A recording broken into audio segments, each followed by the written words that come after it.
pays qui sont indépendants, mais qui ont une petite particularité, c'est que c'est des pays qui n'ont pas le contrôle de leur monnaie. La quasi-totalité de ces colonies, à l'exception de la Guinée et d'un ou deux autres, ont une monnaie, le franc CFA, qui est contrôlée par la Banque de France, imprimée à Paris.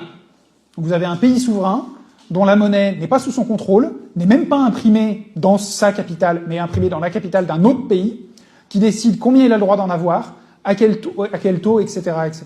C'est-à-dire que l'économie de ces pays, même leurs finances, restent complètement sous le contrôle de l'impérialisme français, qui place à leur tête des régimes absolument corrompus, qui doivent tout leur pouvoir au soutien direct de l'armée française. Au Cameroun, par exemple, Paris place au pouvoir le président Ahmadou Ahidjo, qui gouverne de 1960 à 1982.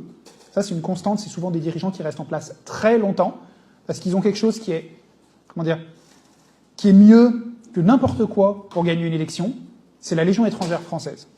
Quand ils vont perdre une élection, ou qu'ils sont menacés de perdre leur pouvoir pour une raison ou une autre, ils ont la Légion étrangère. Et donc, Ahidjo reste au pouvoir pendant 22 ans, pendant que l'armée française, avant l'indépendance, puis l'armée camerounaise officiellement, mais qui en fait est une armée dont les soldats du rang sont camerounais, mais dont les officiers, l'état-major, l'encadrement, etc., sont français ou encadrés par des Français.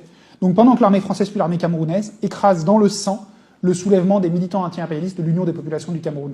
On a un article sur cette question spécifique du Cameroun sur notre site, je vous conseille de le lire, qui explique justement ce processus d'indépendance de façade, de pure façade.